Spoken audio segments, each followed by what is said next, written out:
حضرت داؤد علیہ السلام، آپ بھی بنی اسرائیل کے انبیاء میں سے مشہور نبی ہیں۔ آپ نے چونکہ بچپن میں جالوت کو قتل کیا تھا، اس لیے آپ کی بہادری کو دیکھ کر بنی اسرائیل آپ کو بہت پسند کرنے لگے تھے۔ پھر حکومت کی باغ دوڑ آپ کے ہاتھوں میں آ گئی۔ اللہ تعالیٰ نے آپ پر اور زیادہ انعام یہ فرمایا کہ آپ کو نبوت عطا کر دی، یعنی اللہ تعالیٰ نے آپ کو نبوت بھی دی اور بادشاہت بھی۔ آپ موسیٰ علیہ السلام سے 500 سال بعد پیدا ہوئے۔ آپ یعقوب علیہ السلام کی اولاد میں سے تھے۔ اللہ تعالیٰ نے آپ کو بہت سی خصوصیات عطا فرمائیں۔ نبی اکرم صلی اللہ علیہ وسلم فرماتے ہیں، نمازوں میں سب سے پیاری نماز داؤد علیہ السلام کی نماز تھی، اور روزوں میں سب سے پیارے روزے بھی داؤد علیہ السلام کے تھے۔ نمازوں میں آپ کا طریقہ یہ تھا کہ آدھی رات سوتے، پھر تہائی رات اللہ کی عبادت کرتے، اور پھر آخری رات کے کچھ حصے میں آرام فرماتے، ایک دن چھوڑ کر روزہ رکھتے۔ اس طرح آپ صلی اللہ علیہ وسلم فرماتے ہیں، داؤد علیہ السلام اپنے اہل خانہ کو جگا دیتے اور فرماتے، اے آل داؤد، اٹھو اور نماز پڑھو، کیونکہ یہ وقت بہت مقبول ہے۔ اس میں اللہ تعالیٰ اپنی طرف رجوع کرنے والوں کی دعا قبول فرماتے ہیں، سوائے جادوگر اور ظلم سے عشر وصول کرنے والے شخص کے۔ اللہ تعالیٰ نے بھی داؤد علیہ السلام کے بارے میں ارشاد فرمایا، اے داؤد، ہم نے تجھے زمین میں حکمران بنایا، سو تو نے لوگوں کے درمیان انصاف کے ساتھ فیصلے کیے، اور اپنے جی کی خواہش پر نہ چل کہ وہ خواہش تجھے اللہ کے راستے سے بھٹکا دے گی۔ آپ کی سلطنت کا علاقہ شام، عراق، فلسطین، شرق اردن اور خلیج عقبہ تھا، فرات تک جاتا ہے۔ آپ ایک دن اللہ کی عبادت کرتے، ایک دن دربار میں بیٹھتے، مقدمات کے فیصلے کرتے، اور ایک دن اپنے اہل عیال کے ساتھ گزارتے۔ مطلب یہ کہ اللہ کے حقوق اور بندوں کے حقوق کا برابر خیال رکھتے تھے۔ موسیٰ علیہ السلام پر اللہ تعالیٰ نے تورات نازل فرمائی تھی۔ حضرت داؤد علیہ السلام پر زبور نازل فرمائی۔ موسیٰ علیہ السلام کی وفات کے بعد جو نبی آتے رہے، وہ تورات کی تعلیم پر عمل کراتے رہے، یہاں تک کہ 500 سال بعد حضرت داؤد علیہ السلام پر زبور نازل ہوئی۔ نبی کریم صلی اللہ علیہ وسلم کا ارشاد فرماتے ہیں کہ اللہ تعالیٰ نے داؤد علیہ السلام کے زبور کی تلاوت اور اس کے ترانے اتنے ہلکے اور آسان کر دیے تھے کہ آپ اپنی سواری تیار کرنے کا حکم دیتے اور سواری پر زین کس جانے سے پہلے زبور ختم کر لیتے تھے۔ یہ بھی آپ کا ایک معجزہ تھا۔ زبور میں اللہ کی حمد و ثنا تھی اور انسانوں کی بندگی کے متعلق مضامین تھے۔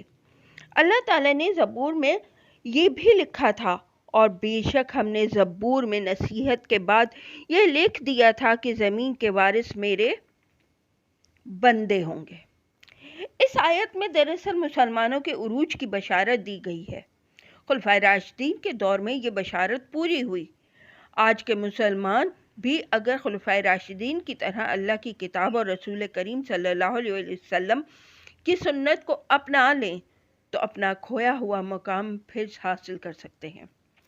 داؤد علیہ السلام کی آواز اس قدر پیاری تھی اور آپ کا زبور پڑھنے کا انداز اس قدر دلکش تھا کہ پہاڑ تک وجد میں آ جاتے تھے۔ پرندے آپ کے گرد جمع ہو جاتے تھے اور جمع ہو کر اللہ کی تسبیح بیان کرنے لگتے تھے۔ اگرچہ آپ سلطنت کے مالک تھے، اس کے باوجود اپنے ہاتھوں سے لوہے کی ضربیں بنا کر فروخت کرتے تھے اور اپنی گزر بسر اس آمدنی سے کیا کرتے تھے۔ اللہ تعالیٰ نے لوہے کو آپ کے ہاتھ میں موم کی طرح نرم کر دیا تھا۔ آپ لوہے کو جس طرح چاہتے موڑ سکتے تھے۔ مطلب یہ کہ آپ کو لوہا بھٹی میں گرم نہیں کرنا پڑتا تھا، آپ ایسی زرہیں بناتے تھے کہ ان کو پہن کر سپاہی میدان جنگ میں دشمن سے جنگ کرتے تھے۔ آپ کے زمانے میں بحر قلزم کے کنارے مدین اور کوہ طور کے درمیان ایک شہر ایلا تھا۔ اس شہر کے لوگ دریا کے قریب ہونے کی وجہ سے مچھلی کے شکار کے عادی تھے۔ یہ لوگ یہودی تھے۔ اللہ تعالیٰ نے ان پر ہفتے کے دن مچھلی کا شکار حرام کر دیا تھا۔ ان لوگوں کو نافرمانی کی عادت تھی۔ اب اللہ کی طرف سے ان پر یہ آزمائش آئی کہ ہفتے کے دن دریا میں مچھلیوں کی اتنی کثرت ہونے لگی کہ دریا کی سطح پر تیرتی نظر آتی، باقی دنوں میں غائب رہتی۔ ان لوگوں سے صبر نہ ہو سکا، اللہ کے صاف حکم کے باوجود ہیلے کرنے لگے۔ دریا کا پانی کاٹ کر لائے اور حوض بنا لیے۔ ان حوضوں میں ہفتے کے دن مچھلیاں تیر کر آ جاتی، اس کے بعد واپس جانے کا راستہ بند کر دیتے، اگلے دن ان کو پکڑ لیتے۔ اس طرح وہ یہ ثابت کرنا چاہتے تھے کہ انہوں نے ہفتے کے دن شکار نہیں کھیلا۔ ان میں کچھ لوگ ایسے بھی تھے جنہوں نے انہیں ایسا کرنے سے منع کیا۔ کچھ لوگ ایسے تھے جو ایک آدھ مرتبہ منع کر کے بیٹھ گئے، اور کچھ ایسے تھے جو نہ منع کرتے تھے اور نہ خود شکار کھیلتے تھے۔ جو منع کرنے والے تھے انہوں نے شکار کھیلنے والوں سے ملنا جلنا چھوڑ دیا، ان سے الگ رہنے لگے۔ ایک دن انہوں نے ان کی آوازیں نہ سنی تو ان لوگوں کو دیکھنے کے لیے رکے۔ انہوں نے دیکھا کہ اب ہر گھر میں انسانوں کے بجائے بندر تھے۔ ان کے اس جرم پر اللہ تعالیٰ نے انہیں بندر بنا دیا تھا۔ جب یہ لوگ ان بندروں کے پاس پہنچتے تو وہ اپنے سر ان کے پیروں پر رکھ کر رونے لگے اور 3 دن میں مر گئے۔ داؤد علیہ السلام نے ایک روز اللہ تعالیٰ سے دعا کی، اے پروردگار، دن اور رات میں ایک گھڑی بھی ایسی نہیں گزرتی کہ میں یا میری آل میں کوئی شخص تیری عبادت میں مشغول نہ ہو۔ اللہ تعالیٰ کو اپنے پیغمبر کا یہ فخر، یہ انداز پسند نہ آیا۔ چنانچہ اللہ تعالیٰ کی طرف سے وحی آئی، اے داؤد، یہ جو کچھ بھی ہے صرف ہماری رعایت اور ہمارے فضل و کرم کی وجہ سے ہے، ورنہ تجھ میں اور تیری اولاد میں یہ قدرت کہاں کہ وہ اس نظم پر قائم رہ سکے۔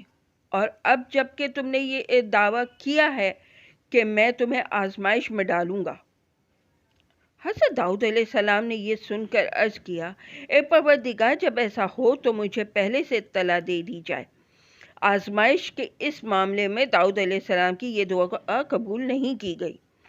پھر ایسا ہوا کہ ایک دن آپ معمول کے مطابق عبادت میں مشغول تھے۔ وہ آدمی دیوار پھاند کر اچانک اندر آ گئے۔ اس سے آپ کی عبادت میں خلل پڑ گیا۔ اس قدر انتظامات کے باوجود ان دونوں کے اندر گھس آنے پر آپ گھبرا گئے، چونکہ دروازوں پر پہرے دار موجود تھے۔ دیواریں بہت اونچی تھیں۔ ادھر وہ دونوں کہنے لگے، آپ ڈریں نہیں، ہمارے درمیان ایک جھگڑا ہے، ہم اس کا فیصلہ آپ سے کرانا چاہتے ہیں۔ ہم میں سے ایک نے دوسرے کے ساتھ زیادتی کی ہے، سو آپ ہم سے انصاف کریں، ہمیں سیدھی راہ دکھائیں۔